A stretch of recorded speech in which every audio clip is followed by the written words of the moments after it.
नमस्कार, स्वागत है आप सभी का। उत्तर प्रदेश की सभी परीक्षाओं में उत्तर प्रदेश सामान्य ज्ञान एक अनिवार्य और अभिन्न अंग है। उत्तर प्रदेश का जीके या सामान्य ज्ञान पढ़े बिना जो है उत्तर प्रदेश की परीक्षाओं में नैया पार नहीं लगती है, आप सभी लोग जानते हैं।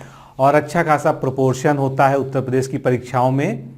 तो आज के इस लेक्चर में हम लोग उत्तर प्रदेश के सामान्य ज्ञान और विशेषकर जो उत्तर प्रदेश का सामान्य परिचय है, जिसमें उत्तर प्रदेश का भौगोलिक, राजनैतिक सभी तरह का परिचय हम देखेंगे, उसको जो है हम यहाँ पर देखेंगे, जिनसे प्रश्न बनते हैं एग्जाम के लिए। वैसे तो उत्तर प्रदेश का जीके संपूर्ण तरीके से इस चैनल पर पढ़ाया जा चुका है, लेकिन आज हम जो है सारी बातों को प्रयास करेंगे मैप के थ्रू समझने की, यानी मानचित्र के माध्यम से उत्तर प्रदेश के जीके को जानने की, जिससे कि उत्तर प्रदेश के का जो जीके है उसके जो फैक्ट हैं वो मैप के माध्यम से हमको याद हो जाएं। क्योंकि आप जानते हैं कि मैप का इस्तेमाल करके जब हम ज्योग्राफी या कोई भी चीज़ पढ़ते हैं तो हमको जो है वो चीज़ें ज़्यादा समय तक याद रहती हैं। तो चलिए शुरू करते हैं हम आज का लेक्चर। लोअर पीसीएस में अगर आप जो है टेस्ट सीरीज जो है लेना चाहते हैं तो कुल जो है इसमें कितने टेस्ट मिलेंगे? इसमें कुल 11 फुल टेस्ट आपको मिलेंगे। ये 11 फुल टेस्ट का मतलब है पेपर 1, पेपर 2 एक टेस्ट में, यानी अगर सेट्स में बात करेंगे तो ये 22 सेट होंगे। तो 11 फुल टेस्ट होंगे, 5 करंट अफेयर्स के होंगे। टेस्ट ऑनलाइन कराया जाता है हमारे ऐप पर और वेबसाइट दोनों पर ही जो है आप दे सकते हैं।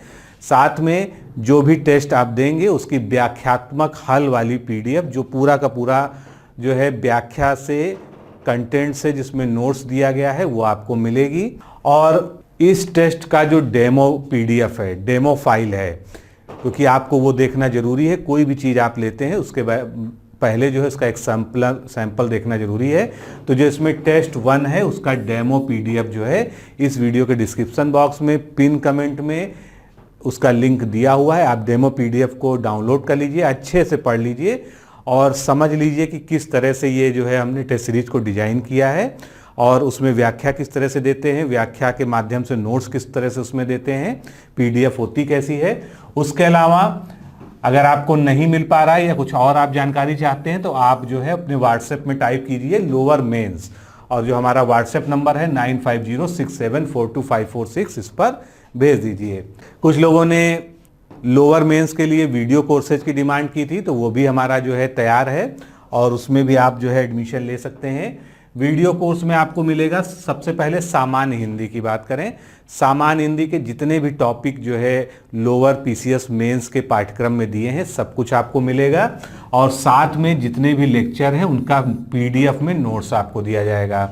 उसके बाद दूसरा सेगमेंट हमारा है मैथ्स।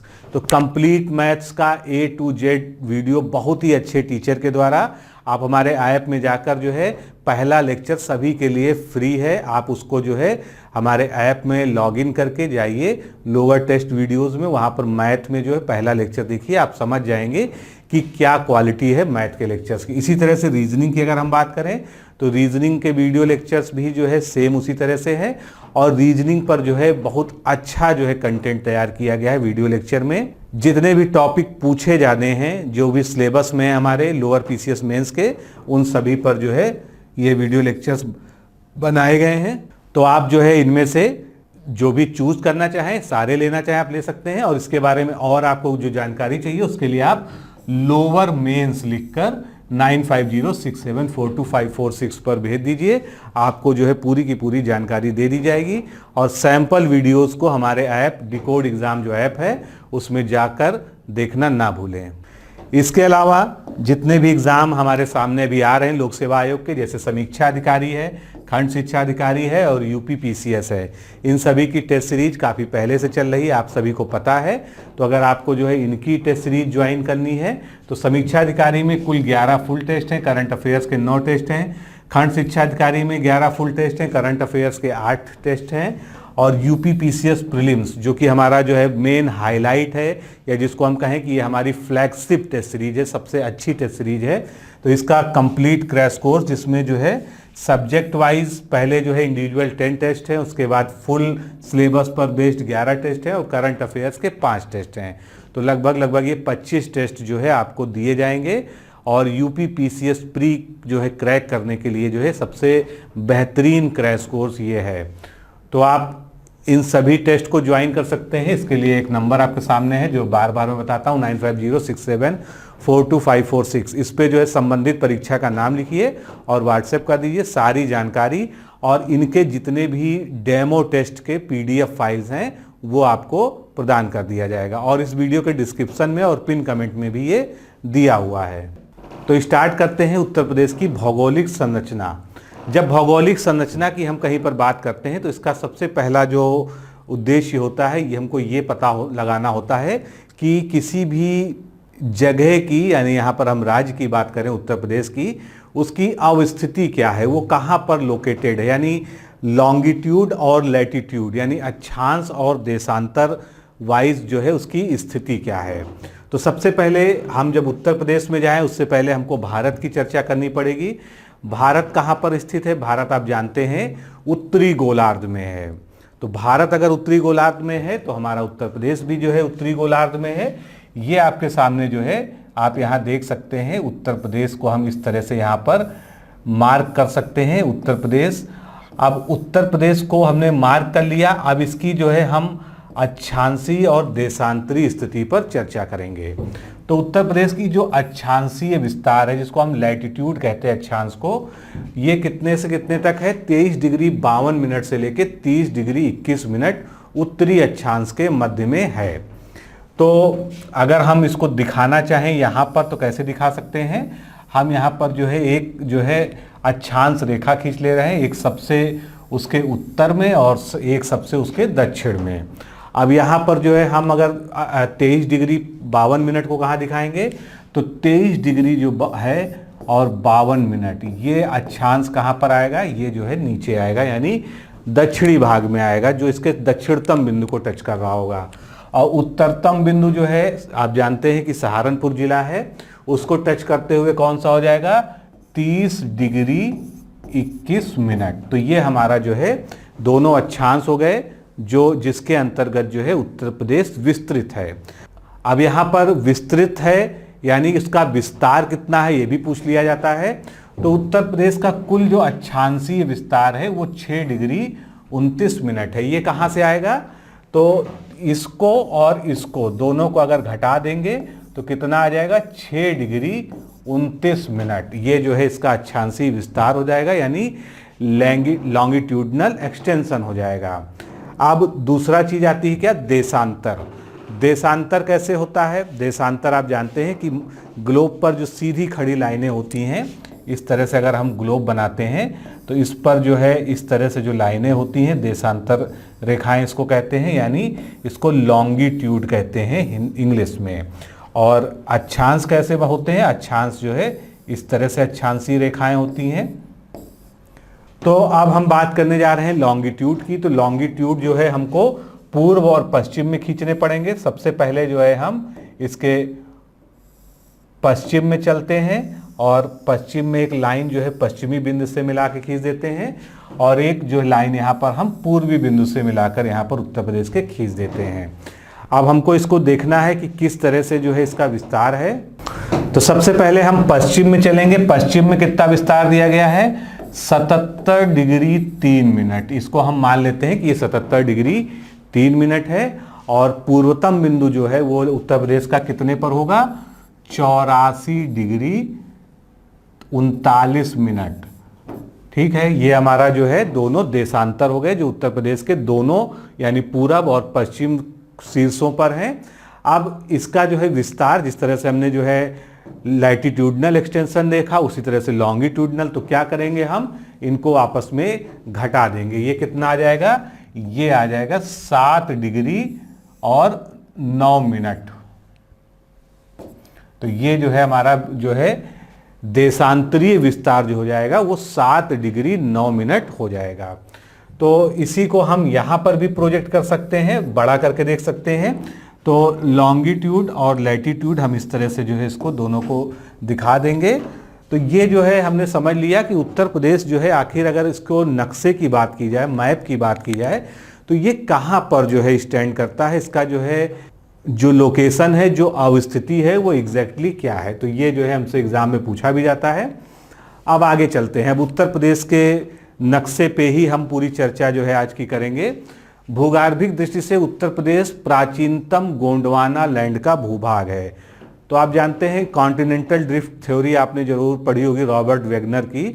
तो उन्होंने बताया था जो है कि पहले जो है सब कुछ जो है एक ही स्थलाकृति थी, जो है एक बड़ा सा समुद्र था और एक पूरा भूखंड था, वो टूटा, टूटने से जो है कई जो है अलग अलग भूखंड बने।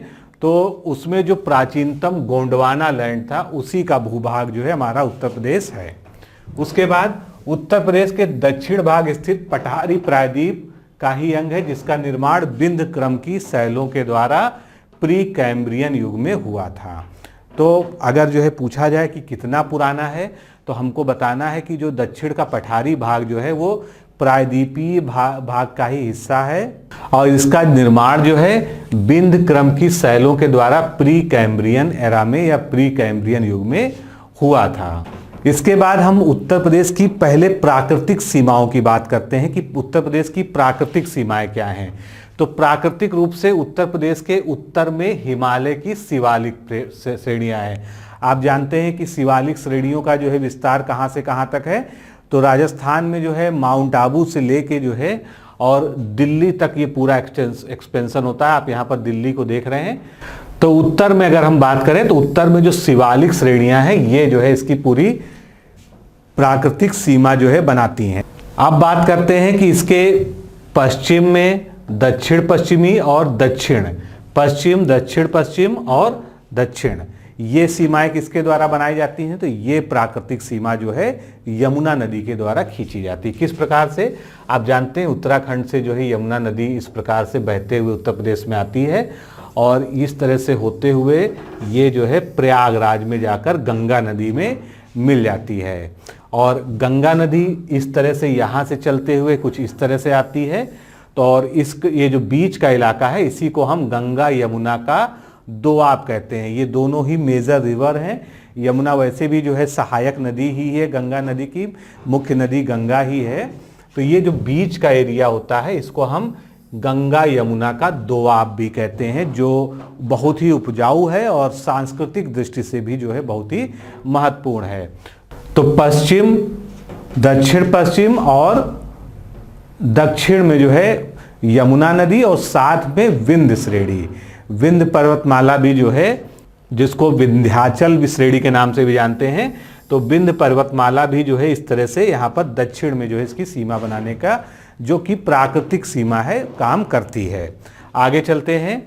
अब इसके बाद जो है राज्य का जो विस्तार है, कितना जो है इसका विस्तार है, तो राज्य की जो पूर्व से पश्चिम की लंबाई है वो कितनी है, 650 किलोमीटर है।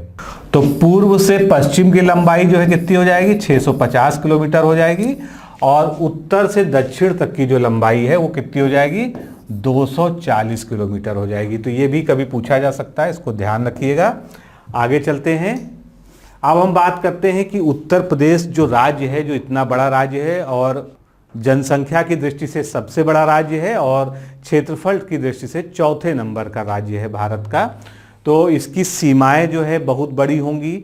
जब सीमाएं बड़ी हैं तो कितने राज्यों और कितने केंद्र शासित प्रदेशों से टच करती हैं। तो इसका जवाब क्या है, इसका जवाब है उत्तर प्रदेश जो है 8 राज्यों से अपनी सीमाएं बनाता है। 8 राज्य और एक यूनियन टेरिटरी जो कि दिल्ली है, यानी एक केंद्र शासित प्रदेश। इस तरह से अगर ओवरऑल बात करें तो 9 राज्य ऑब्लिक केंद्र शासित प्रदेशों से उत्तर प्रदेश सीमा अपनी जो है बनाता है। अब ये जो है राज्य कौन कौन से हैं, हिमाचल प्रदेश, हरियाणा, राजस्थान, मध्य प्रदेश, छत्तीसगढ़, झारखंड, बिहार और उत्तराखंड। इसको हम मैप पर देख लें तो ज़्यादा आसानी से याद हो जाएगा। सबसे पहले हम ऊपर से चलते हैं, उत्तर से। ये देखिए आप जो है सीमा उत्तराखंड, उत्तराखंड से जो है इस प्रकार से जो है इसकी सीमा लग रही है। उसके बाद जो है एक इंटरनेशनल सीमा शुरू हो जाती है जो कि क्या है, नेपाल है। उसके बाद इधर हम देखेंगे हिमाचल प्रदेश। हिमाचल प्रदेश से बहुत ही छोटी सीमा लगती है लेकिन जो है हिमाचल प्रदेश से टच करता है। इसके बाद आ गए हम जो है उत्तर में और नीचे, तो ये हरियाणा से। उसके बाद यहाँ पर केंद्र शासित प्रदेश दिल्ली, इधर जो है राजस्थान जहाँ पर मथुरा और आगरा 2 जिले जो है राजस्थान से टच कर रहे हैं। फिर सबसे बड़ी सीमा कहाँ से लगेगी, ये देखिए आप जो है ये मध्य प्रदेश, ये पूरा एरिया जो है मध्य प्रदेश से टच कर रहा है यहाँ तक। इसके बाद ये जो है सोनभद्र जिला छत्तीसगढ़ से, झारखंड से, फिर बिहार की सीमा शुरू हो जाती है। ये पूरा जो है हमारे पास बिहार का जो है सीमा क्षेत्र है। तो इस तरह से हमने देखा कि 8 राज्य हैं और एक केंद्र शासित प्रदेश है जिनसे उत्तर प्रदेश की सीमा टच करती है। अब इनको हम एक एक करके देखेंगे कि किस तरह से कहाँ कहाँ पर किन किन जिलों से उत्तर प्रदेश के बाहरी राज्य टच कर रहे हैं। तो उत्तर प्रदेश की जो उत्तरी सीमा है ये नेपाल के अतिरिक्त उत्तराखंड और हिमाचल प्रदेश से लगी हुई है। नेपाल हमने देख लिया, नेपाल तो जो है एक देश है, एक इंटरनेशनल बॉर्डर हो गया नेपाल के साथ। उसके बाद जो है दूसरा राज्य यहाँ पर उत्तराखंड है, तीसरा हिमाचल प्रदेश है। और उत्तर प्रदेश की सीमा को स्पर्श करने वाला एकमात्र विदेशी राष्ट्र जो है नेपाल है, ये भी क्लियर हो गया। उत्तर प्रदेश के 7 जिले पूर्व से पश्चिम की ओर अगर हम बढ़ें तो ये नेपाल की सीमा बनाते हैं। तो इस तरह का प्रश्न आपसे पूछा जा सकता है, पूर्व से पश्चिम या पश्चिम से पूर्व का क्रम जो है। तो हम यहाँ पर सबसे पहले पश्चिम से पूर्व चलते हैं। तो सबसे पहला जिला कौन सा है? पीलीभीत। इसी तरह से आपको जो है उत्तर प्रदेश के जिले भी याद हो जाएंगे कि इनका क्रम क्या है और इनकी स्थिति क्या है, क्योंकि उत्तर प्रदेश के निवासी होना और उत्तर प्रदेश का एग्जाम देना दोनों के ही लिहाज से आपको उत्तर प्रदेश के मैप के बारे में, मानचित्र के बारे में सब कुछ पता होना चाहिए। तो पीलीभीत, उसके बाद लखीमपुर खीरी, ये दूसरा हो गया। तीसरा जो है जो टच कर रहा जिला वो है बहराइच। फिर चौथा जो है श्रावस्ती, पांचवा बलरामपुर, छठा सिद्धार्थनगर और सातवां जो है हमारा महाराजगंज। तो क्या हुआ, नेपाल से जो है हमारे 7 उत्तर प्रदेश के जिले जो है टच करते हैं। तो अब अगर आपसे पूर्व का क्रम पूछ लें या पश्चिम से पूर्व पूछ लें, दोनों ही क्रम आप बता सकते हैं। तो अगर हम पूर्व से पश्चिम चलें तो महाराजगंज, सिद्धार्थनगर, बलरामपुर, श्रावस्ती, बहराइच, लखीमपुर खीरी, पीलीभीत, हमारा ये क्रम हो जाएगा। तो इस क्रम को आप याद रखिएगा, क्रम जो है पूछा जाता है और ये बहुत ही महत्वपूर्ण है। आगे चलते हैं। अब हम बात करते हैं उत्तराखंड। तो उत्तराखंड राज्य से जो है हमारे कौन कौन से जिले लगते हैं, ये जो हमको जानना जरूरी है। तो उत्तराखंड आप सीधे सीधे मैप पर देखेंगे तो ज़्यादा समझ आएगा आपको। उत्तराखंड से जो है अगर हम पूर्व से शुरू करें और पश्चिम तक चलें तो सबसे पहले उत्तराखंड से कौन सा जिला टच कर रहा है? पीलीभीत। ये सबसे पूर्वी जिला जो है जो उत्तराखंड से टच कर रहा है। उसके बाद दूसरा जिला क्या है? बरेली। बरेली के बाद रामपुर, फिर मुरादाबाद, फिर बिजनौर, उसके बाद मुजफ्फरनगर, उसके बाद सहारनपुर। तो कितने जिले हो गए? काउंट कर लीजिए। पीलीभीत 2, 3, 4, 5, 6, 7, यानी उत्तराखंड से भी जो है हमारे 7 जिले टच करते हैं। और उनका पूर्व से पश्चिम, पश्चिम से पूर्व दोनों क्रम आप जो है लिख लीजिएगा, कभी इसको क्रम पूछा जा सकता है। इसके बाद अगला राज्य जो है, जो पूर्वी राज्य है, वो कौन सा है? हिमाचल प्रदेश। हिमाचल प्रदेश आप देख रहे हैं कि हिमाचल प्रदेश की जो है बहुत छोटी सी सीमा जो है हमारे साथ टच करती है। तो हिमाचल के साथ जो है जो जिला टच करता है वो कौन सा है? सहारनपुर। और सहारनपुर आप जानते हैं उत्तर प्रदेश का सबसे उत्तरी जिला है, यानी नॉर्थ ईस्ट पॉइंट है जो है जिलों के मामले में सहारनपुर। उसके बाद सहारनपुर की ही बात करते हैं तो सहारनपुर उत्तराखंड से भी लगा हुआ है, हिमाचल प्रदेश से भी लगा हुआ है और हरियाणा से भी टच करता है। यानी सहारनपुर जो है 3 स्टेट से जो है बाउंड्री शेयर करता है। लेकिन सबसे ज़्यादा स्टेट से शेयर करने वाला कौन सा जिला है उत्तर प्रदेश का? वो है सोनभद्र। सोनभद्र बिहार से भी बाउंड्री शेयर करता है, झारखंड से भी करता है, छत्तीसगढ़ से भी करता है और मध्य प्रदेश से भी करता है। तो 4 राज्यों से अपनी बाउंड्री शेयर करने वाला जिला उत्तर प्रदेश का कौन सा है? सोनभद्र है। और जो सहारनपुर है ये 3 के साथ जो है अपनी बाउंड्री को शेयर करता है। आगे चलते हैं, अब थोड़ा सा अगले राज्यों की तरफ बढ़ते हैं। अब प्रदेश की पूर्वी सीमा जो है बिहार और झारखंड से लगती है। तो बिहार और झारखंड की यहाँ पे बात कर लेते हैं। सबसे पहले हम झारखंड की ही बात कर लेते हैं। ये देखिए आप यहाँ पर आप झारखंड को देख पा रहे होंगे। ये झारखंड है। तो झारखंड से आप देख रहे हैं कि उत्तर प्रदेश का एकमात्र जनपद टच कर रहा है, सीमा साझा कर रहा है, कौन सा है? सोनभद्र। सोनभद्र के अलावा उत्तर प्रदेश का कोई भी जिला जो है झारखंड से टच नहीं होता है। उसके बाद अब हम बिहार की बात कर लेते हैं। तो बिहार में हमको ये भी गिनना पड़ेगा कि उत्तर प्रदेश के कितने जिले बिहार से टच करते हैं, क्योंकि इस तरह के प्रश्न पूछे जाते हैं। तो चलिए शुरू करते हैं। हम जो है नीचे से ऊपर यानी दक्षिण से उत्तर की ओर चलते हैं। तो सबसे पहले सोनभद्र तो बिहार से टच कर ही रहा है, ये एक जिला हो गया। दूसरा चंदौली हो गया, तीसरा गाजीपुर हो गया, चौथा बलिया हो गया, पांचवा देवरिया हो गया, छठा कुशीनगर हो गया और सातवां जो है महाराजगंज हो गया। यानी कि बिहार से टच करने वाले जिले कितने हैं उत्तर प्रदेश के? 7 हैं। और उत्तराखंड से भी 7 थे। ये हमको देखना पड़ेगा कि कौन कौन किस राज्य से सर्वाधिक करते हैं। एक एक करके जब हम आगे बढ़ेंगे तो आपको इस प्रश्न का जवाब मिल जाएगा।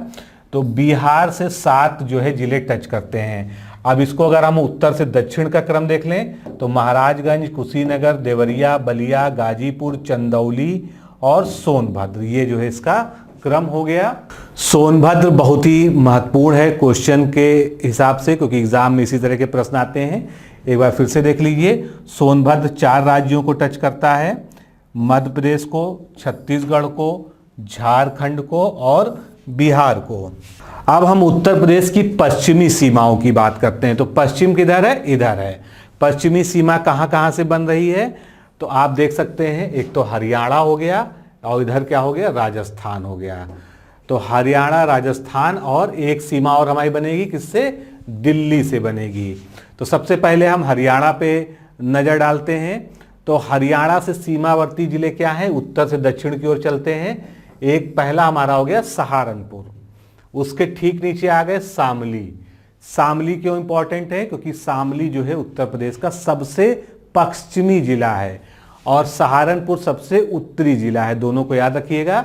इसके बाद और नीचे आते हैं तो हमारा बागपत आ जाता है और बागपत के बाद जो है गौतम बुद्ध नगर आ जाता है, जिसका मुख्यालय कहां पर है? नोएडा में। गौतम बुद्ध नगर के बाद हरियाणा से कौन सा जिला टच करेगा? अलीगढ़। अलीगढ़ की आप सीमा यहां देख रहे हैं टच कर रही है। उसके बाद मथुरा। तो कितने जिले हो गए जो हरियाणा से अपनी सीमा बना रहे हैं उत्तर प्रदेश की?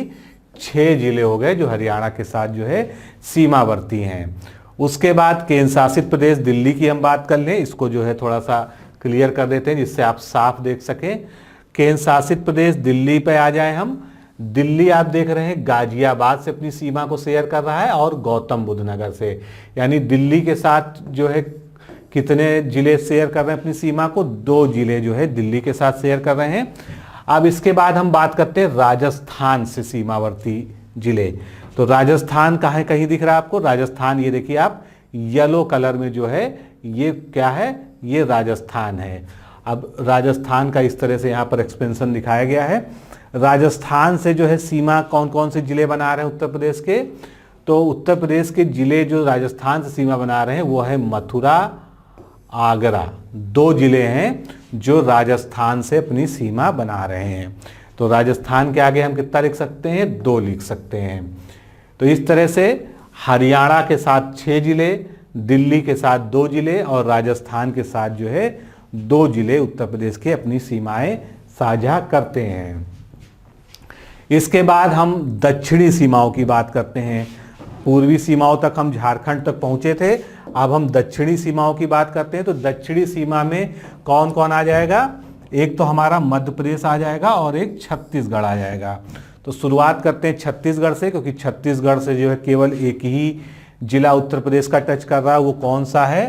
सोनभद्र। छत्तीसगढ़ से एकमात्र जो जिला अपनी सीमा साझा कर रहा है उत्तर प्रदेश का, वो कौन सा है? सोनभद्र है। अब इसके बाद जो है हम बात करते हैं मध्य प्रदेश, क्योंकि सबसे ज़्यादा जिले जो है इसी के साथ अपनी सीमा साझा करते हैं और साथ में सबसे ज़्यादा लंबाई में भी जो है सीमा उत्तर प्रदेश की मध्य प्रदेश के साथ में साझा होती है। तो दोनों ही दृष्टि से ये महत्वपूर्ण है। अब हम इधर से शुरुआत कर लेते हैं। चलिए पश्चिम से पूरब की तरफ चलें। सबसे पहला जिला कौन सा हो गया? आगरा। आगरा जो है यहाँ से यहाँ तक पहुँचा। उसके बाद इटावा, इटावा ने यहाँ तक बना दिया। उसके बाद जालौन आ गया, जालौन के बाद झांसी, झांसी यहाँ पर आके ख़त्म हुआ। झांसी के बाद ललितपुर, ललितपुर पूरा इस तरह से लटका हुआ है जैसे श्रीलंका की स्थिति होती है वर्ल्ड मैप में। उसके बाद ललितपुर यहाँ ख़त्म हो गया। ललितपुर के बाद महोबा आ गया, ये सब क्या है, बुंदेलखंड है। उसके बाद बांदा आ गया, बांदा इस तरह से जो है यहाँ पर। फिर आगे बढ़े हम, क्या आ गया, चित्रकूट आ गया। चित्रकूट के बाद प्रयागराज भी आ गया जो एमपी से अपनी सीमा को साझा करता है। और प्रयागराज के बाद मिर्ज़ापुर, और मिर्ज़ापुर के बाद सोनभद्र। तो आप गिनती गिनिए कितने जिले हो गए, चलिए गिनते हैं। 1 2 3 4 5 6 7 8 9 10 11, कुल 11 जिले ऐसे हैं उत्तर प्रदेश के जो मध्य प्रदेश के साथ में सीमावर्ती हैं, मध्य प्रदेश के साथ में अपनी सीमाओं को साझा करते हैं। और आप लंबाई भी देख सकते हैं, सबसे ज़्यादा लंबाई में उत्तर प्रदेश के साथ जो राज्य सीमावर्ती है वो कौन सा है, वो मध्य प्रदेश है। यहाँ पर ललितपुर की स्थिति देख लीजिए। ललितपुर जो है ऐसा जिला है जो 3 तरफ से मध्य प्रदेश से घिरा हुआ है, यानी इधर ये पूरा ललितपुर जो है ये मध्य प्रदेश के बीच में ही आ जाता है। मध्य प्रदेश में तीनों तरफ से घिरा हुआ है और उत्तर में बस ये जो है झांसी से कनेक्ट है, जो कि उत्तर प्रदेश के लिए कनेक्ट होने के लिए जरूरी है। ललितपुर की हम चर्चा कर रहे थे। ललितपुर के बारे में एक फैक्ट और भी बहुत इंपॉर्टेंट है कि उत्तर प्रदेश के सबसे कम जिलों से सीमा साझा करने वाला, यानी 3 तरफ से मध्य प्रदेश से तो ये घिरा ही हुआ है, लेकिन अगर इधर आप देखिए तो उत्तर प्रदेश के केवल एक ही जिले से ये जुड़ा हुआ है। किस जिले से, झांसी से जुड़ा हुआ है। बाकी पूरे उत्तर प्रदेश से इसमें कहीं पर भी कोई जुड़ाव नहीं है। और ऐसा कोई भी जिला नहीं है उत्तर प्रदेश का जो केवल एक ही जिले से अपनी सीमा उत्तर प्रदेश के जिले में साझा करता हो। तो इस लिहाज से भी जो है ये फैक्ट इंपॉर्टेंट हो जाता है। उसके बाद मध्य प्रदेश 3 तरफ से घिरा हुआ है ललितपुर, ये भी हमने देख लिया।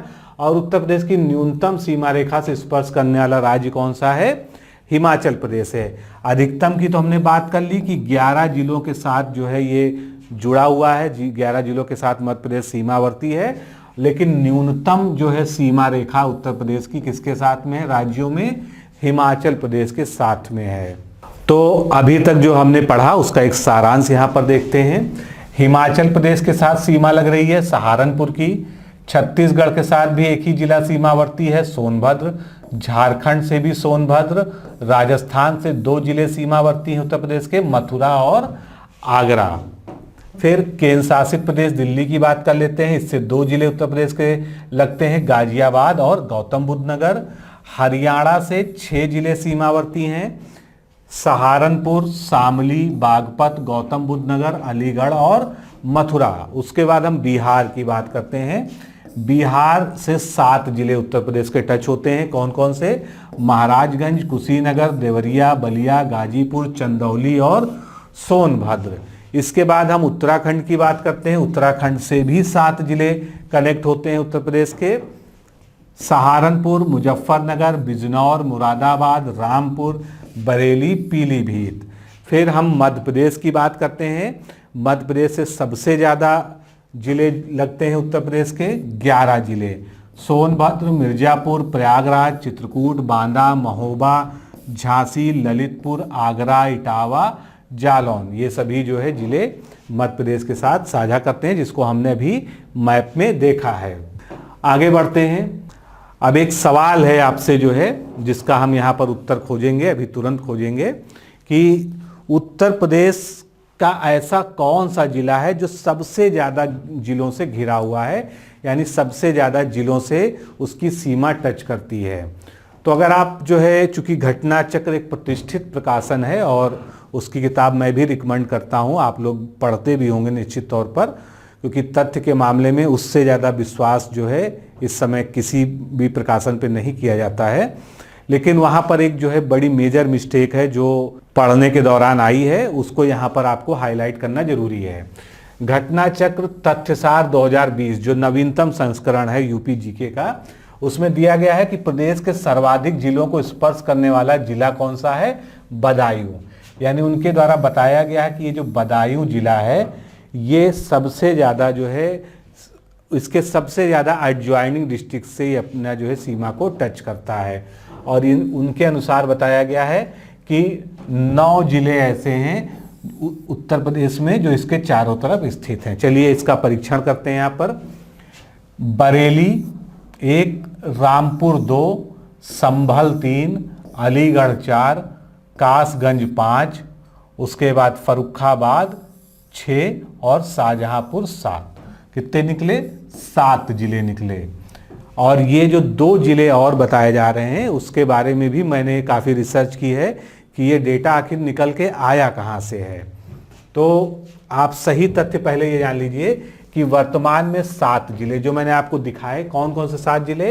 रामपुर, संभल, अलीगढ़, कासगंज, शाहजहांपुर, बरेली और फर्रुखाबाद, यही ऐसे हैं जो बदायूं के सीमावर्ती हैं, यानी बदायूं की सीमाओं पर चारों तरफ से उनको घेरे हुए हैं।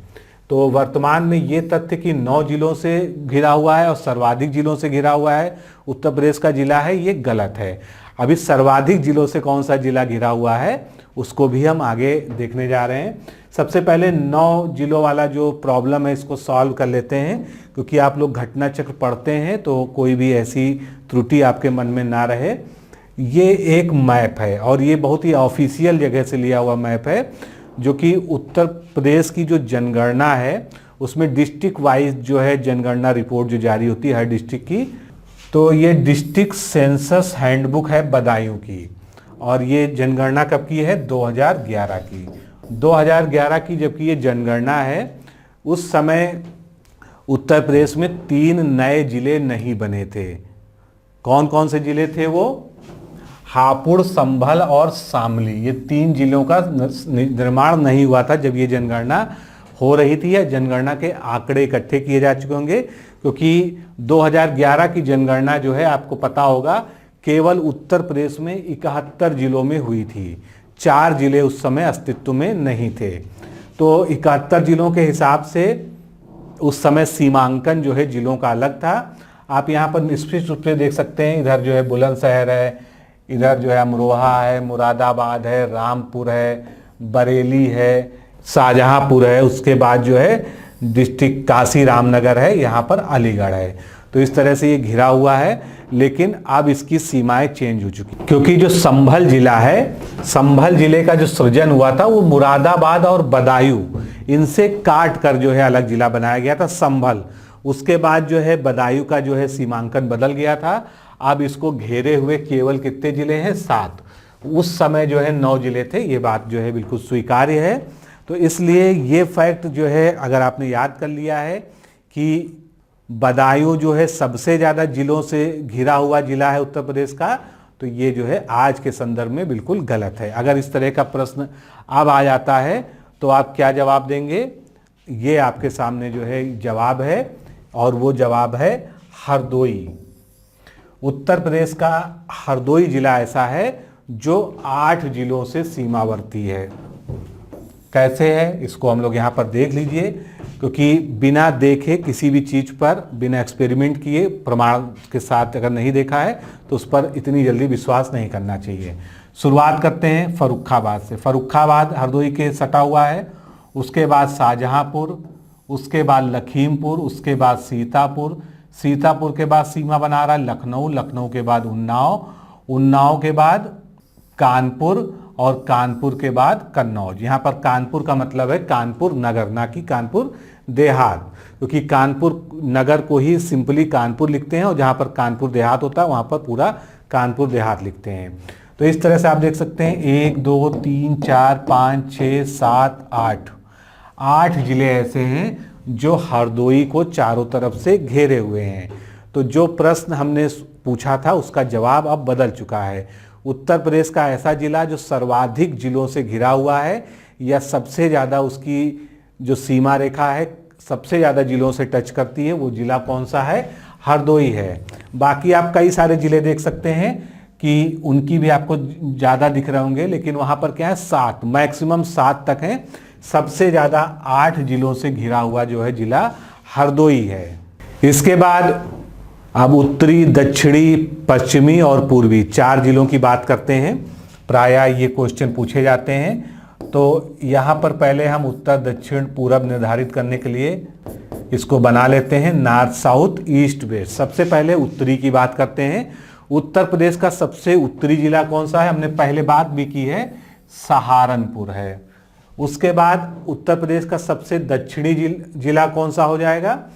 तो दक्षिणी जिला कहां पर हो जाएगा? सोनभद्र। ये हमको उत्तर, दक्षिण और पूरब, पश्चिम जो देखना है वो भारत के मानचित्र के हिसाब से देखना है। यहाँ पर आपको लग सकता है कि दिशा जो है सही नहीं बताई जा रही है, लेकिन अगर हम भारत के हिसाब से बात करें या हम लैटिट्यूड, लॉन्गिट्यूड की हिसाब से बात करें तो यहाँ पर हम उसको जो है जस्टिफाई कर पाएंगे। तो उत्तरी हो गया सहारनपुर, दक्षिणी हो गया सोनभद्र। उसके बाद पूर्वी सबसे जिला कौन सा है? बलिया। आप देख रहे हैं कि सबसे ज़्यादा जो है ये चोंच जैसी निकली हुई है, यानी बलिया जो है सबसे बाहर तक ये निकला हुआ है। ये जो है हो गया सबसे पूर्वी जिला। फिर पश्चिम में आते हैं, सबसे पश्चिमी जिला कौन सा हो गया? शामली। ये जो है सबसे पश्चिमी जिला हो गया। तो इस तरह से ये चारों जो है कभी कभी पूछे जाते हैं एग्जाम में, इसको ध्यान रखिएगा। आगे बढ़ते हैं। अब हम बात करते हैं क्षेत्रफल की दृष्टि से उत्तर प्रदेश के बड़े छोटे जिले क्या हैं, उनके क्रम क्या है, एक एक करके हम देखते हैं। तो उत्तर प्रदेश का क्षेत्रफल की दृष्टि से सबसे बड़ा जिला कौन सा? लखीमपुर खीरी। लखीमपुर खीरी है कहाँ? इसको भी यहाँ पर लोकेट करिए। ये देखिए, ये लखीमपुर खीरी है और इसको क्षेत्रफल की दृष्टि से हम देखते हैं तो सबसे बड़ा जिला है उत्तर प्रदेश का क्षेत्रफल की दृष्टि से लखीमपुर खीरी। जब भी कोई जिला या कोई स्थान का नाम देखते हैं उसको मैप में जो है अगर हम देखेंगे तो वो हमको हमेशा याद हो जाएगा।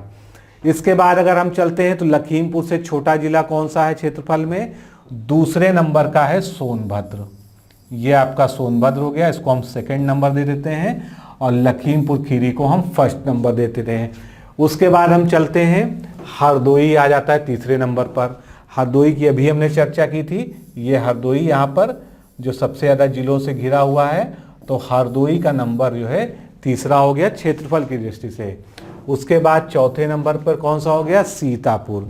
सीतापुर भी ज़्यादा दूर नहीं जाना है, सीतापुर भी यहीं पर है, ये सीतापुर। तो ये चौथे नंबर पे हो गया। इस तरह से क्रम क्या हो गया? लखीमपुर खीरी, सोनभद्र, हरदोई और सीतापुर। ये जो है क्षेत्रफल की दृष्टि से 4 बड़े जिले हो गए।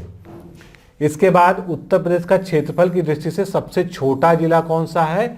हापुड़ है।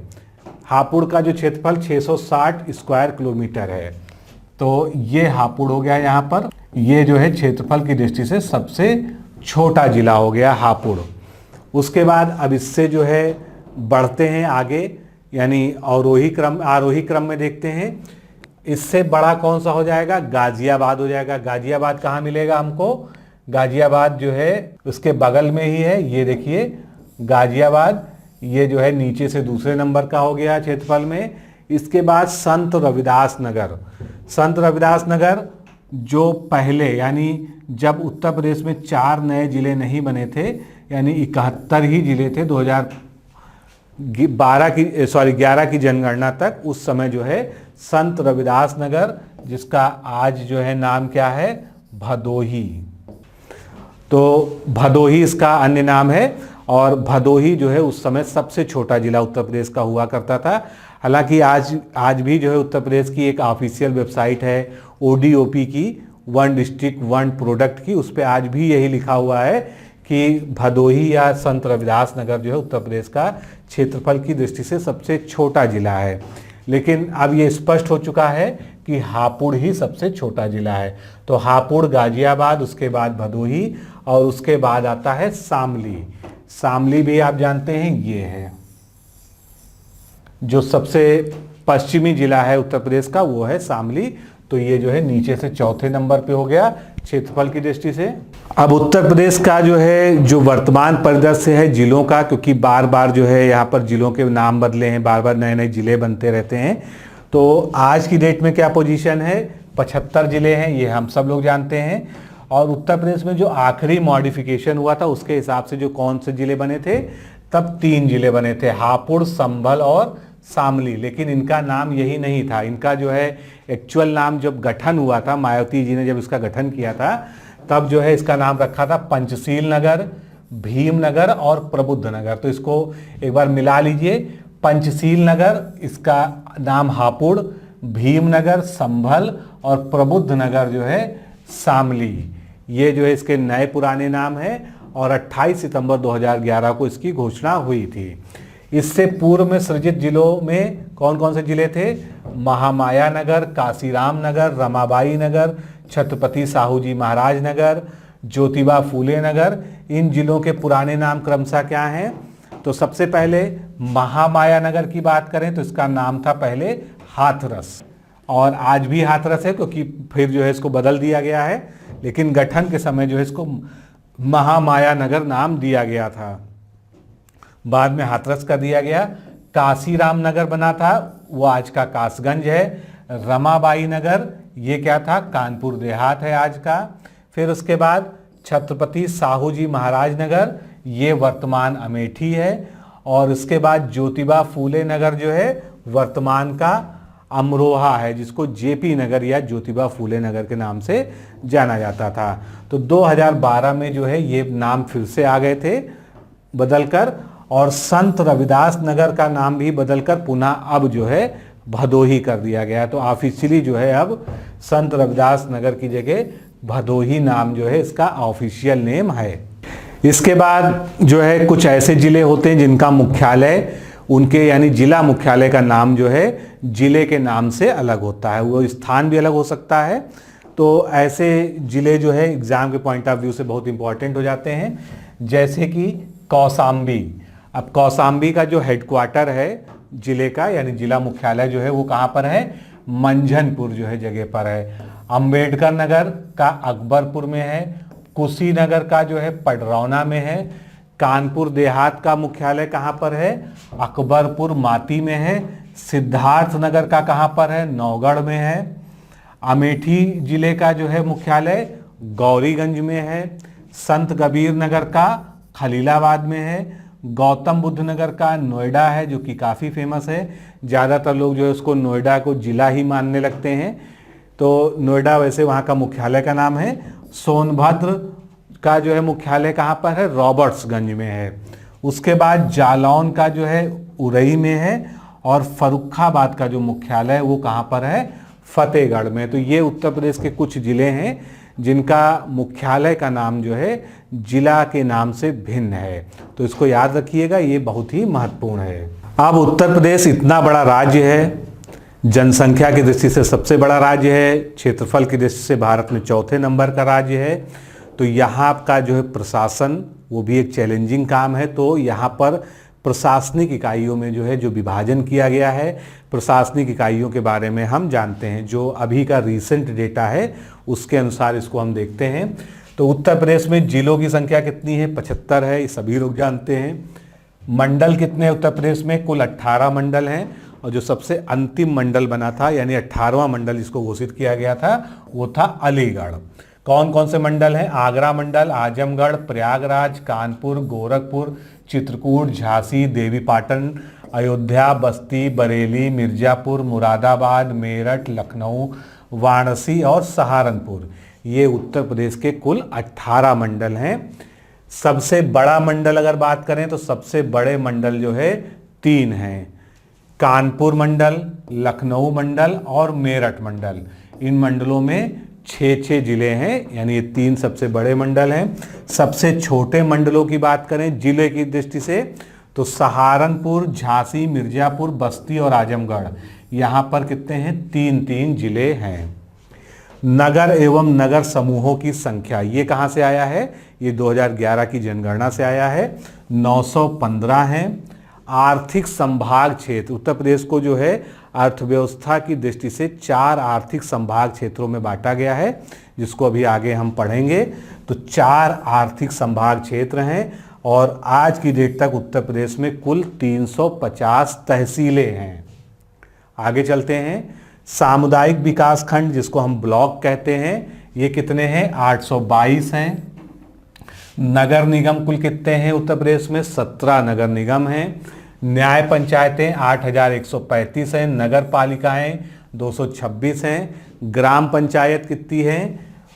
59,814 ग्राम पंचायत हैं। और जब 2015 का चुनाव हुआ था तब जो है 59,162 थी। उसके बाद विकास खंड कितने हैं? 822 हैं। जितने विकास खंड होते हैं उतनी ही वहाँ पर क्षेत्र पंचायतें होती हैं, क्योंकि ये पंचायती राज व्यवस्था में मध्य स्तर है, तो क्षेत्र पंचायतें भी 822 हैं। जिला पंचायतें 75 हैं, क्योंकि जिले 75 हैं तो हर जिले में एक जिला पंचायत होती है, इसलिए जिला पंचायत की संख्या 75 हो गई। उत्तर प्रदेश में जो कुल आबाद ग्राम है वो 97,941 हैं। उसके अलावा नगर पंचायतें 457 हैं और कुल गांव देखा जाए तो 1,06,774 कुल गांव हैं, जिनमें से आबाद ग्राम जो है हमने देखे 97,941 है। तो ये जो रिसेंट डेटा अभी अवेलेबल है उसके आधार पर हमने देखा कि किस तरह से उत्तर प्रदेश की जो है प्रशासनिक इकाइयां विभिन्न भागों में विभाजित हैं। अब हमने उत्तर प्रदेश के मंडलों की बात की कि उत्तर प्रदेश में 18 मंडल हैं, लेकिन अब यहाँ पर थोड़ा सा जो है आपको उन मंडलों से परिचय कराना, और इसका उद्देश्य यही है कि आप जो है उत्तर प्रदेश का जो जिले वाली संरचना है, जिले और मंडल, कौन सा जिला कहाँ पर है, कौन सा मंडल कहाँ पर है, उसको अच्छी तरह से समझ सकें। क्योंकि अगर आपके दिमाग में एक बार उत्तर प्रदेश का राजनीतिक नक्शा जो है बैठ गया, अच्छे से याद हो गया, तो बहुत सारे ऐसे प्रश्न आते हैं जो अनोखे होते हैं और उसका उत्तर आप जो है केवल मैप के अध्ययन के आधार पर दे सकते हैं। तो सबसे पहले हमने मंडल कौन सा लिया है? सहारनपुर मंडल।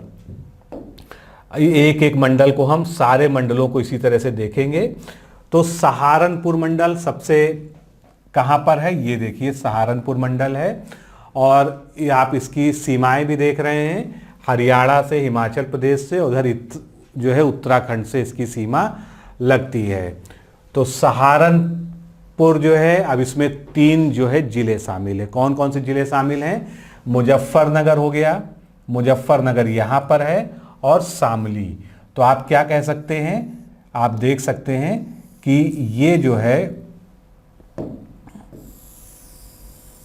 ये पूरा क्या है? हमारा सहारनपुर मंडल है, जिसमें 3 जिले शामिल हैं। इसी तरह से हम आगे बढ़ेंगे। अगला मंडल कौन सा है? मेरठ मंडल। अब मेरठ मंडल यहाँ पर हमको ढूंढना है, तो मेरठ की क्या पोजीशन है? मेरठ ये आपको स्पष्ट रूप से दिख रहा होगा, मेरठ यहाँ पर है। अगर देखने में कोई अस्पष्टता है तो आप इसका रिजोल्यूशन जो है HD वाला करके देखिएगा। तो मेरठ में कितने जिले हैं? कुल 6 जिले हैं, जो यहाँ पर मैंने लिखे हैं, बागपत, बुलंदशहर, गौतम बुद्ध नगर, गाजियाबाद, मेरठ और हापुड़। ये 6 जिले हैं। चलिए एक एक जिले को जो है हम रिकॉग्नाइज कर लेते हैं।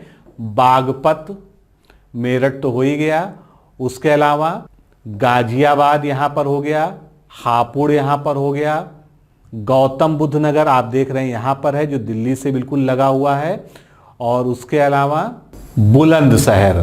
तो ये जो है बागपत, मेरठ, गाजियाबाद, गौतम बुद्ध नगर, हापुड़ और बुलंदशहर, यानी अगर इसको हम इन सर्किल करें तो इस तरह से आप देख सकते हैं ये पूरा जो है हमारा क्या हो गया?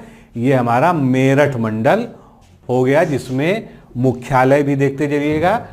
अधिकतर जितने भी मंडल हैं उनका मुख्यालय सेम वहीं पर है, केवल 2 मंडल ऐसे मिलेंगे जिनका मुख्यालय नाम से भिन्न है, इसीलिए जो है मुख्यालय का भी यहाँ पर जिक्र करना जरूरी था। अगला मंडल हमने कौन सा लिया? अलीगढ़ मंडल। अब अलीगढ़ भी जो है पश्चिमी यूपी का ही है, तो अलीगढ़ को आप जो है ढूंढिए कहाँ पर है। अलीगढ़ कहाँ पर है? अलीगढ़ यहाँ पर है। अलीगढ़ में कौन कौन से जिले हैं? अलीगढ़ हो गया, एटा हो गया, हाथरस हो गया और कासगंज हो गया। तो हाथरस यहाँ पर आपको मिल गया, एटा यहाँ पर मिल गया और कासगंज, यानी अलीगढ़, हम इसको अगर इन सर्किल कर लें, हाथरस, एटा और कासगंज, ये पूरा हमारा जो है अलीगढ़ मंडल हो गया, जिसका मुख्यालय कहाँ पर है? अलीगढ़ में है। अगला मंडल देखते हैं आगरा मंडल। आगरा मंडल का मुख्यालय कहाँ पर है? आगरा में ही है। आगरा में कितने जिले हैं? एक तो आगरा हो गया, उसके बाद फिरोजाबाद, मैनपुरी और मथुरा। अब इसको हम लोकेट करते हैं। तो सबसे पहले आपको दिख रहा होगा आगरा। आगरा जो है बिल्कुल राजस्थान से जो है दो तरफ से घिरा हुआ आगरा यहाँ पर है। आगरा के और ज़िले कौन से हैं? मथुरा आप यहाँ पर देख सकते हैं। उसके अलावा मैनपुरी और फिरोजाबाद। तो इस तरह से मथुरा, आगरा, फिरोजाबाद और मैनपुरी, ये 4 ज़िले मिलाकर जो है आगरा मंडल का निर्माण हो गया। अगले मंडल पे बढ़ते हैं। अगला मंडल है कानपुर मंडल। कानपुर, इसको नगर कहा जा सकता है क्योंकि कानपुर में कानपुर देहात भी आता है। वैसे कॉमनली जो है इसको हम कानपुर नगर कह देते हैं। जब हम केवल कानपुर की बात करते हैं तो इसका अर्थ ये समझा जाना चाहिए कि ये कानपुर नगर है। तो कानपुर को हम लोकेट करते हैं। कानपुर में 6 ज़िले हैं: औरैया, इटावा, फर्रुखाबाद, कानपुर देहात, कानपुर नगर और कन्नौज। तो कानपुर आपको कहाँ दिख रहा है? कानपुर आप यहाँ पर देख सकते हैं। अब इसमें से हमको और कौन कौन से ज़िले ढूंढने हैं? कानपुर देहात इसके बगल में हो गया, औरैया हो गया, कन्नौज हो गया, इटावा हो गया। इसके अलावा कौन सा ज़िला बचा? फर्रुखाबाद। तो इस तरह से ये 6 ज़िले, यानी कानपुर मंडल भी काफ़ी बड़ा मंडल है, 6 ज़िले वाला। तो फर्रुखाबाद से शुरू करते हैं, कन्नौज, इटावा, औरैया, कानपुर देहात, कानपुर नगर, ये सब मिलाकर जो है यहाँ पर हम देख सकते हैं कि कानपुर मंडल बन गया। और इसका मुख्यालय कहाँ पर है? कानपुर नगर में है। आगे बढ़ते हैं, झांसी की बात करते हैं। झांसी मंडल। झांसी मंडल एक तरह से देखा जाए तो छोटा मंडल है। इसका मुख्यालय झांसी है और उसमें 3 ज़िले आते हैं। ये बुंदेलखंड रीजन में भी है। जब हम उस तरह से डिवीज़न देखेंगे उत्तर प्रदेश का तो वहाँ पर भी इसकी चर्चा करेंगे। ये आपके सामने झांसी है। अब झांसी में और क्या आ गया? जालौन आ गया और ललितपुर आ गया। जालौन, झांसी, ललितपुर। अगर आपसे कहा जाए ऊपर से नीचे का क्रम तो सबसे ऊपर जो है जालौन है, उसके नीचे झांसी है और ललितपुर है। और ये सब मिलाकर जो है क्या हो रहा है? हमारा झांसी मंडल बन रहा है, जिसका मुख्यालय कहाँ पर है? झांसी में है। आगे बढ़ते हैं, चित्रकूट मंडल की बात करते हैं। चित्रकूट मंडल भी जो है आप देख सकते हैं, ये भी जो है बुंदेलखंड का ही एक हिस्सा है। और चित्रकूट कहाँ पर है? सबसे नीचे मध्य प्रदेश की सीमा से लगा हुआ ये आप चित्रकूट देख सकते हैं। चित्रकूट में कौन कौन से ज़िले आते हैं? बांदा, चित्रकूट, हमीरपुर और महोबा। तो चित्रकूट के जस्ट बगल में देखते हैं बांदा, ये भी एमपी की सीमा से टच करता हुआ है। हमीरपुर जो है चारों तरफ से घिरा हुआ है, ये एमपी से या कहीं से टच नहीं कर रहा है। और उसके बाद महोबा। तो हम अगर इस तरह से शुरू करें तो महोबा हो गया, हमीरपुर हो गया, इसके बाद बांदा आ गया, बांदा के बाद चित्रकूट को घेरते हैं। और ये जो है पूरा जो है मध्य प्रदेश की सीमा के सहारे सहारे ये पूरा चित्रकूट मंडल है। अब इसमें एक बात जरूर ध्यान रखिएगा कि जो चित्रकूट मंडल है, नाम तो इसका चित्रकूट है, लेकिन इसका मुख्यालय कहाँ पर है? बांदा में इसका मुख्यालय है। ये जो बांदा है ये चित्रकूट मंडल का मुख्यालय है। आगे बढ़ते हैं, अब हम बात करते हैं प्रयागराज की। प्रयागराज में कितने ज़िले हैं? 4 ज़िले हैं। कौन कौन से? प्रयागराज, फतेहपुर, कौशाम्बी और प्रतापगढ़। ये चारों ज़िले यहाँ पर लोकेट करते हैं हम। तो सबसे पहले हम प्रयागराज को ढूंढते हैं। तो प्रयागराज आपको दिखा, ये है प्रयागराज। प्रयागराज में कौन सा ज़िला है? कौशाम्बी भी है, फतेहपुर भी है और प्रतापगढ़ भी है। तो ये भी देखिए प्रयागराज की भी सीमा जो है मध्य प्रदेश से लगती है।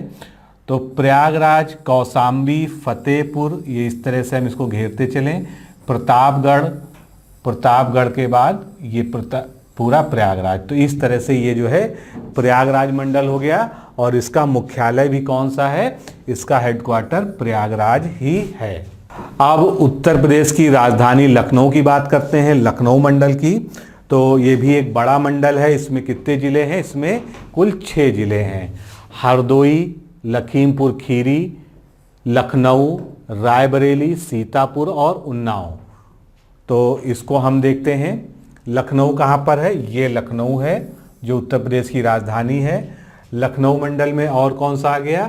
उन्नाव आ गया, सीतापुर लखनऊ मंडल में हो गया, हरदोई हो गया, लखीमपुर खीरी जिसको खीरी भी लिखा जाता है पॉपुलरली, और इसके अलावा एक जिला कौन सा बचा, रायबरेली। तो ये सभी क्या हो गए, लखनऊ मंडल में हो गए। तो इस तरह से आप देख रहे हैं कि क्षेत्रफल की दृष्टि से जो है ये सबसे बड़ा मंडल हो गया। इसको हम अगर यहाँ से कवर करें, सबसे नीचे से चलें तो रायबरेली, ये उन्नाव, उन्नाव के बाद हरदोई, हरदोई के बाद ये लखीमपुर इधर ले लेते हैं, और लखीमपुर की सीमा आप देख रहे हैं ऊपर नेपाल से लगती है। फिर सीतापुर आ जाएगा और उसके बाद जो है लखनऊ करते हुए रायबरेली। तो इस तरह से ये जो है पूरा लखनऊ मंडल आप देख सकते हैं, और इसका मुख्यालय जो है लखनऊ है। अगला मंडल कौन सा है, मिर्जापुर मंडल।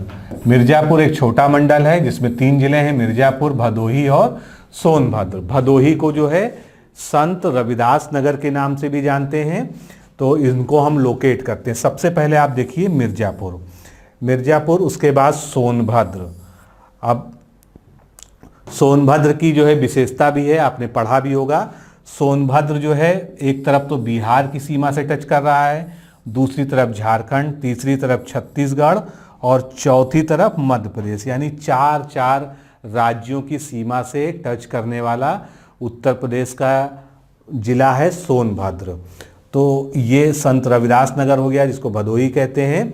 तो अगर इसको हम ड्रॉ करें यहाँ पर, तो इस तरह से ये जो है पूरा यहाँ पर देख सकते हैं आप मिर्जापुर मंडल, जिसका मुख्यालय मिर्जापुर है।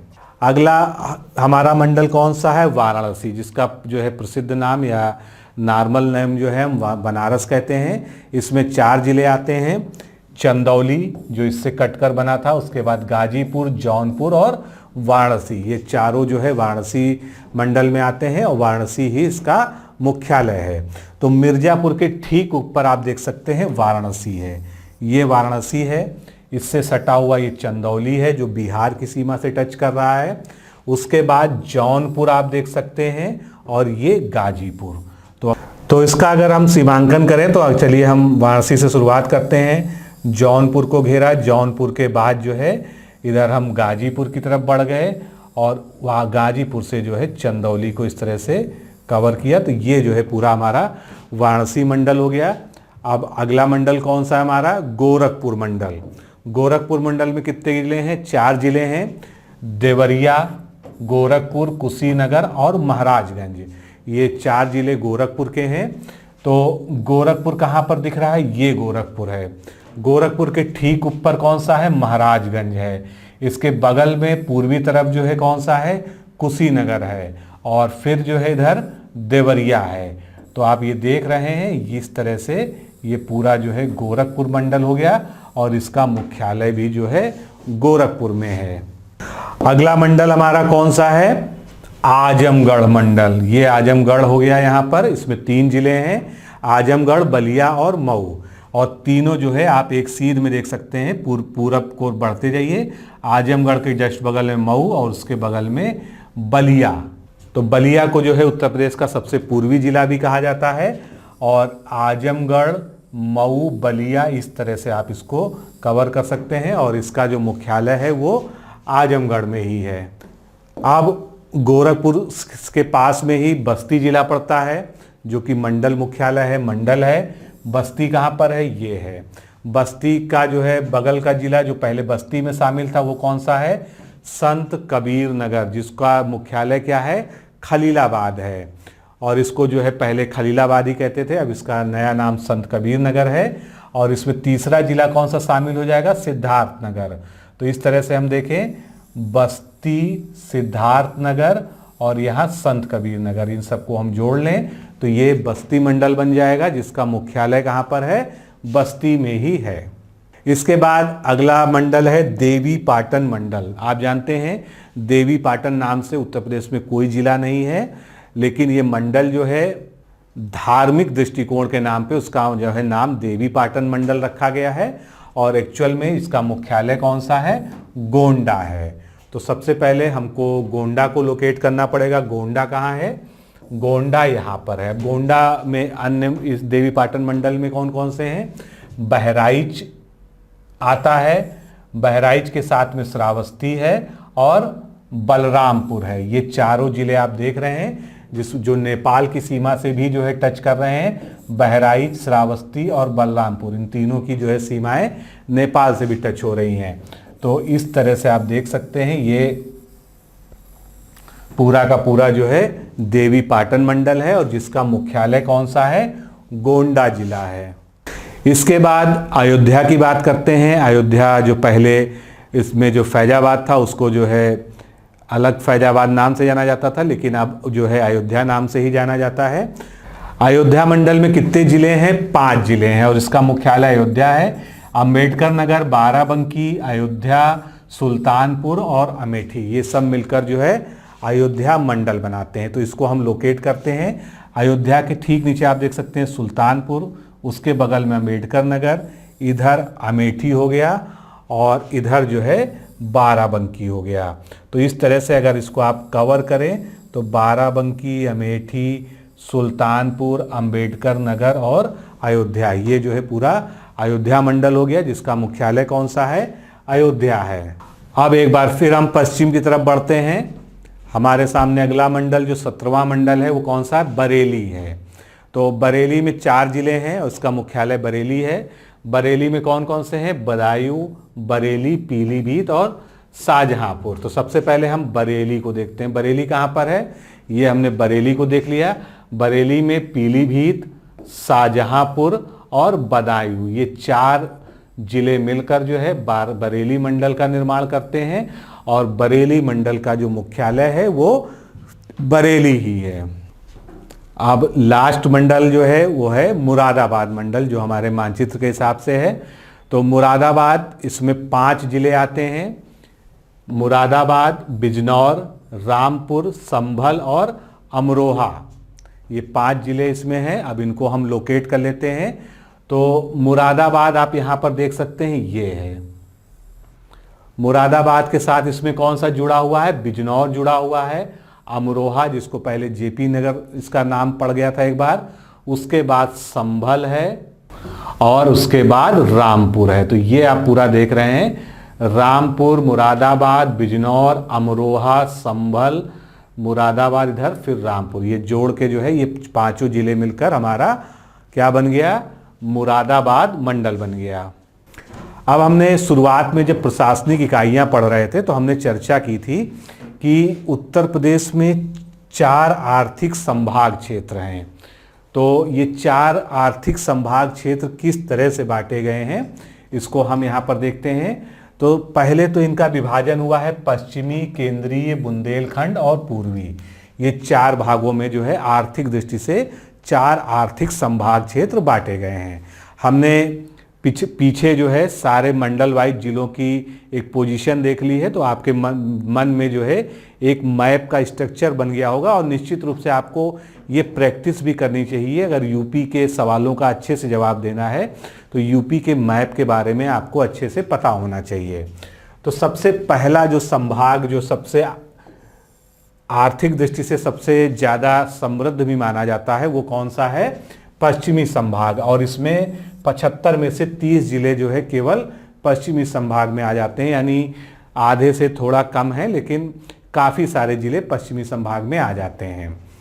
अब इसमें कौन से हैं? सहारनपुर, मुजफ्फरनगर, बिजनौर, रामपुर, बदायूं, मथुरा, एटा, बरेली, पीलीभीत, शाहजहांपुर, फिरोजाबाद, आगरा, मैनपुरी, बागपत, मेरठ, अमरोहा, मुरादाबाद, गौतम नगर, गाजियाबाद, बुलंदशहर, हाथरस, अलीगढ़, कन्नौज, फर्रुखाबाद, औरैया, इटावा, कासगंज, हापुड़, संभल और शामली।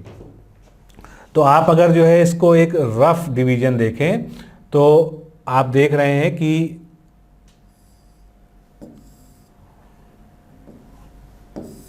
ये इस तरह से इसका जो है डिवीजन हो जाता है।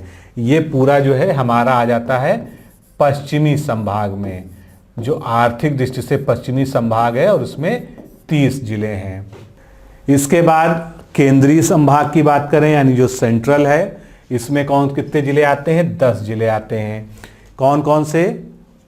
एक एक को हम लोकेट भी करते जाएंगे जिससे आपको जो है थोड़ा सा फिर से नक्शे को देखने का मौका मिले। लखीमपुर खीरी हो गया, हरदोई हो गया, सीतापुर, बाराबंकी, लखनऊ, उन्नाव, रायबरेली, कानपुर, कानपुर देहात और फतेहपुर।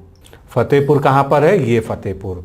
तो आप देख सकते हैं ये केंद्रीय संभाग है। केंद्रीय संभाग जो है कुछ इस तरह से है, केंद्रीय आर्थिक संभाग। ये 10 जिले मिलकर जो है क्या बनाते हैं? उत्तर प्रदेश में केंद्रीय आर्थिक संभाग की रचना करते हैं। आगे चलते हैं। अब बुंदेलखंड की बात आ गई। कभी कभी आपसे पूछ लिया जाता है कि जो बुंदेलखंड जो है भूभाग की परिकल्पना की जाती है, भौगोलिक भूभाग की, उसमें उत्तर प्रदेश के कितने जिले शामिल हैं? तो 7 जिले जो है बुंदेलखंड में आते हैं, जो बुंदेलखंड संभाग आर्थिक संभाग में भी हैं।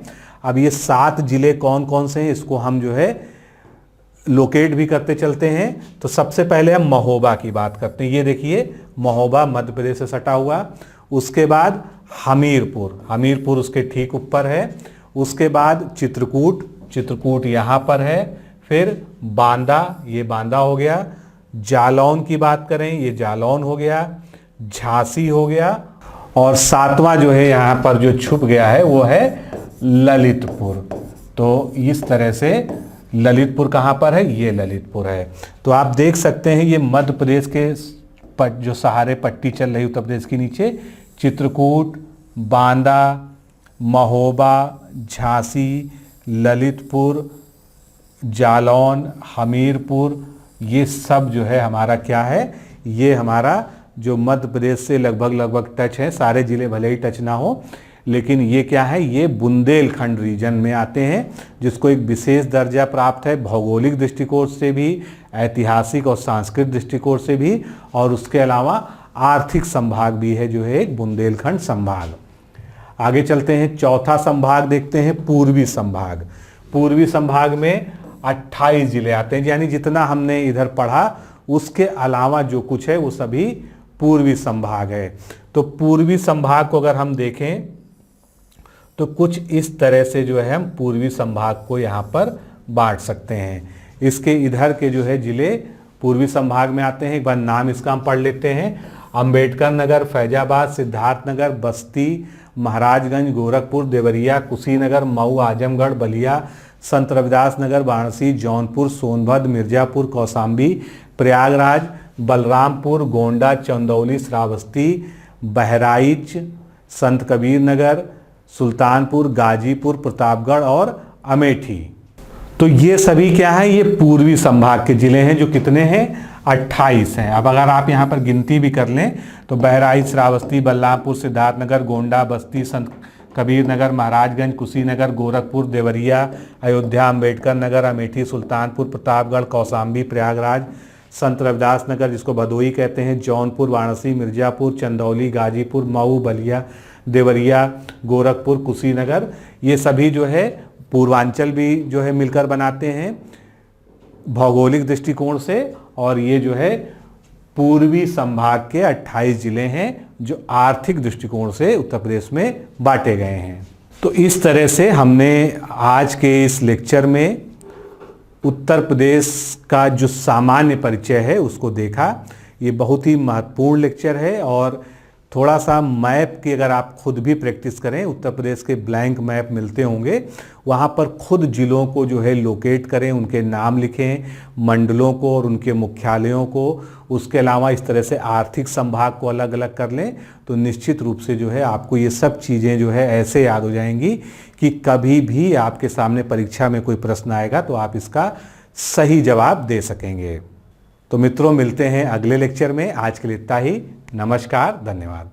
साथियों, अगर आप आरओ परीक्षा की तैयारी कर रहे हैं और आप एक गंभीर अभ्यर्थी हैं तो आप हमारे इस क्रैश कोर्स प्रोग्राम से जुड़ सकते हैं, जिसमें कुल 11 फुल टेस्ट आपको प्रोवाइड कराए जाते हैं और करंट अफेयर्स के 9 टेस्ट। इस तरह से आपको कुल 20 टेस्ट दिए जाते हैं, जिसकी PDF फाइल आपको मिलती है। ऑनलाइन एग्ज़ाम देने की, ऑनलाइन टेस्ट देने की आपको सुविधा मिलती है, जिससे आप बिल्कुल परीक्षा कक्ष जैसा माहौल महसूस कर सकें।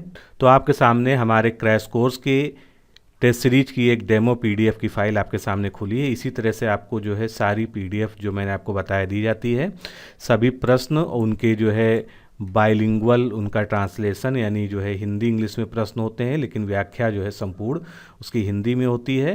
प्रश्न का उत्तर देने के साथ ही में उसके बारे में जितनी भी चीज़ें इंपॉर्टेंट हैं, जो भी कंटेंट उस टॉपिक को क्लियर करने के लिए आवश्यक हैं, वो जो है व्याख्या में लिख दी जाती हैं, जो आप देख सकते हैं।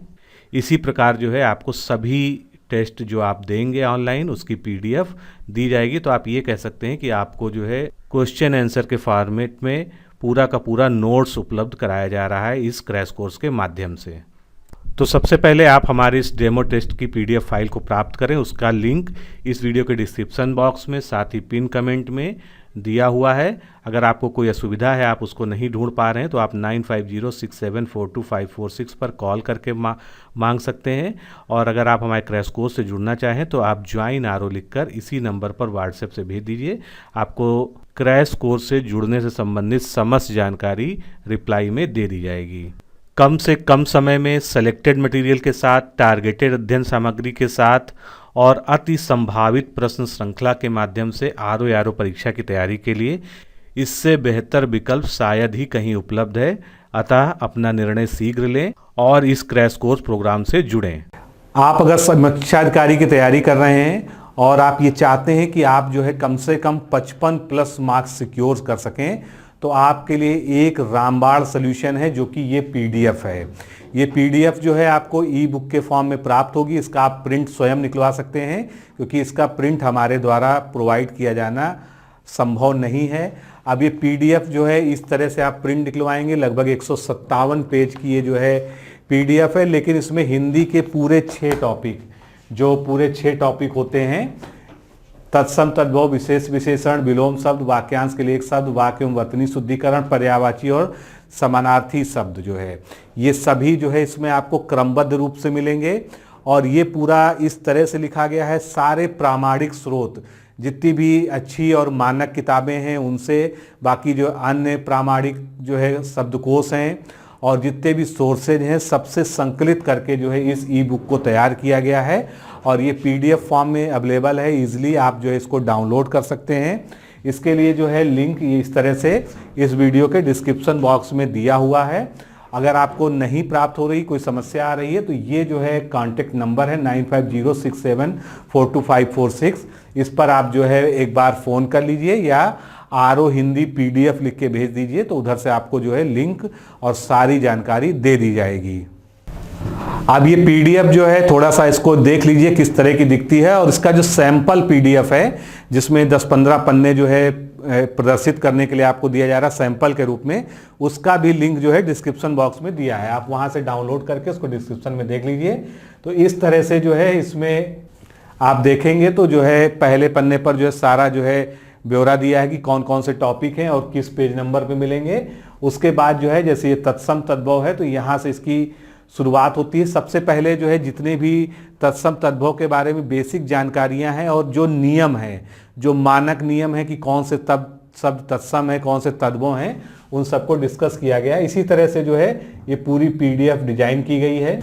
फिर आप देख सकते हैं दूसरा टॉपिक विशेष एवं विशेषण। तो विशेष एवं विशेषण के जितने प्रकार हैं, क्रिया विशेषण, उनमें क्या भेद होता है और किस तरह से उसको हम जो है पहचान सकते हैं, सारी चीज़ें जो आपको ये ज़रूरी हैं सब यहाँ पर दी गई है। तो ये बुक है, भले हम इसको प्रिंट नहीं करा पाए, लेकिन जो है आपको पीडीएफ के फॉर्म में दी जा रही है, जिससे आप जो है चाहें तो उसको प्रिंट करा के पढ़ सकते हैं या जो है आप ऐसे ही इसका इस्तेमाल जो है पीडीएफ से डायरेक्ट पढ़ने में कर सकते हैं। तो और कोई भी जानकारी चाहिए तो आपके सामने ये नंबर दिया है 9506742546। आप इस पर कॉल करिए या व्हाट्सएप करिए, आपको जानकारी दे दी जाएगी। इसके अलावा अगर आप जो है एक गंभीर अभ्यर्थी के रूप में समीक्षा अधिकारी, सहायक समीक्षा अधिकारी परीक्षा की तैयारी कर रहे हैं और चाहते हैं कि आप उसमें अच्छे से अच्छा जो है इस बार स्कोर करें, तो आप हमारे क्रैश कोर्स प्रोग्राम से जुड़ जाइए। क्रैश कोर्स प्रोग्राम जो है बेसिकली एक टेस्ट सीरीज है, लेकिन ये टेस्ट सीरीज जो है केवल क्वेश्चन आंसर वाली टेस्ट सीरीज नहीं है। इसमें आपको क्वेश्चन आंसर के फॉर्मेट में पीडीएफ में पूरा नोट्स दिया जाता है, जो कि क्वेश्चन की व्याख्या में लिखा जाता है। अब ये नोट्स किस तरह के हैं, इसके लिए आप जो है सबसे पहले हमारे टेस्ट सीरीज की जो है सैंपल पीडीएफ को इस वीडियो के डिस्क्रिप्शन में दिया हुआ है, उसको डाउनलोड कर लीजिए। अगर नहीं प्राप्त होता है तो आपको इसी नंबर पर ज्वाइन आरओ लिखना है और व्हाट्सएप कर देना है किस पर, 9506742546 पर। उधर से पूरी प्रक्रिया और पीडीएफ फाइल का लिंक आपको भेज दिया जाएगा। तो समीक्षा अधिकारी की तैयारी करने के लिए इससे बेहतर विकल्प आपके पास कोई नहीं है। आप चाहें तो जो है हमारे साथ जुड़ सकते हैं।